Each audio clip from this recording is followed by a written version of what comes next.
ಇದು ಲಿಂಬೆ ಹಣ್ಣು. ಇದು ನೀಲಿ ಲಿಟ್ಮಸ್ ಪೇಪರ್ಗೆ ಲಿಂಬೆ ಹಣ್ಣು ಸೇರಿಸಿದಾಗ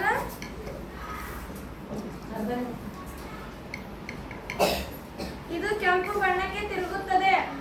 ಇದರಲ್ಲಿ ಸಿಟ್ರಿಕ್ ಆಮ್ಲ ಇರುತ್ತದೆ. ಇದು ಒಂದು ನೀಲಿ ಲಿಟ್ಮಸ್ ಹೋಗಿ ಕೆಂಪು ಲಿಟ್ಮಸ್ ಪೇಪರ್ ಆಗಿದೆ. ಇದು ಸಾಬಾನ ಪುಡಿ, ಇದು ಕೆಂಪು ಲಿಟ್ಮಸ್ ಪೇಪರ್. ಇದರಲ್ಲಿ ಇದು ಎದ್ದಿದಾಗ ಇದು ನೀಲಿ ಲಿಟ್ಮಸ್ ಪೇಪರ್ ಆಗುತ್ತದೆ.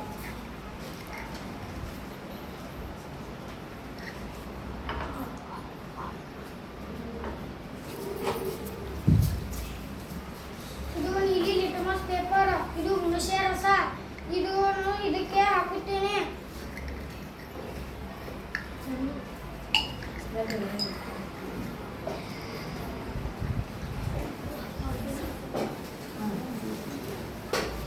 ಇದು ನೀಲಿ ಹೋಗಿ ಕೆಂಪು ಆಗಿದೆ.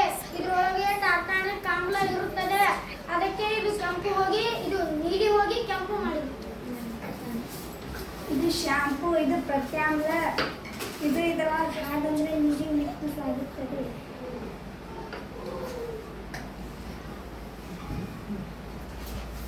ಸೋಪ್ ಆಗುತ್ತದೆ.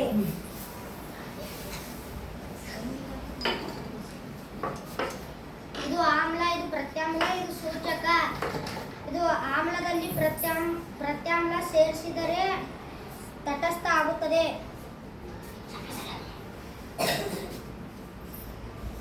ಈಗ ನೋಡಿ ತಟಸ್ಥ ಆಯ್ತು. ಈ ಸದ್ಯ ಅರಿಶಿನ ಪುಡಿ ಹಾಕಿದರೆ ಏನಾಗುತ್ತದೆ ನೋಡೋಣ.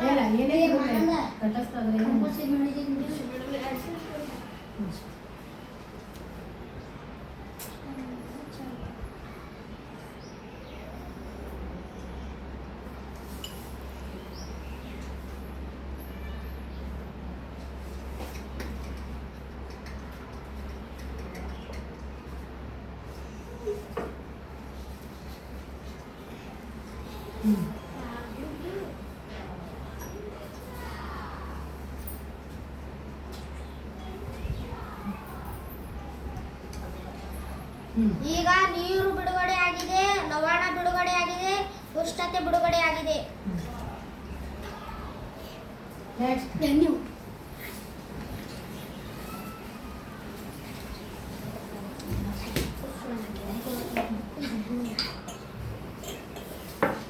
ನಿಂಬೆ ರಸ ಮತ್ತು ಅರಿಶಿನ ಪುಡಿ ಒಂದು ಸೂಚಕ. ಇದು ಅರಿಶಿನ ಪುಡಿ ಸೂಚಕ ಮತ್ತು ಲಿಂಬೆ ರಸದಲ್ಲಿ ಹಾಕಿದಾಗ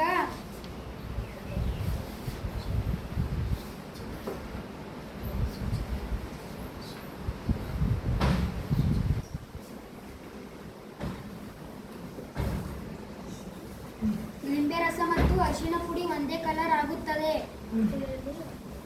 ಇದರಲ್ಲಿ ಆಮ್ಲವನ್ನು ಸೇರಿದೆ.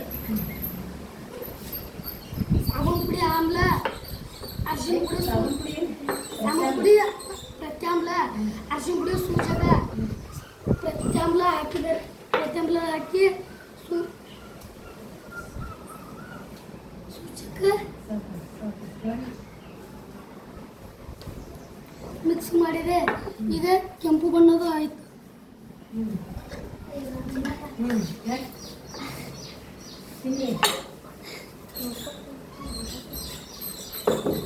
ಇದರಲ್ಲಿ ಗುಲಾಬಿ ರಸವಿದೆ.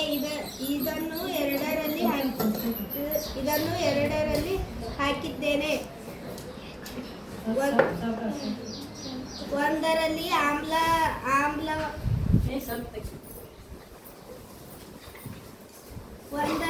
ಆಮ್ಲವನ್ನು ಹಾಕುತ್ತೇನೆ.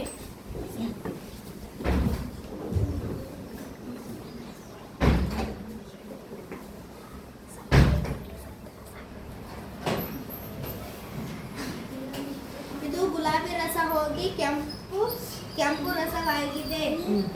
ಇದು ಗುಲಾಬಿ ರಸದಲ್ಲಿ ಪ್ರತ್ಯಾಮ್ಲವನ್ನು ಹಾಕಿದಾಗ ಇದು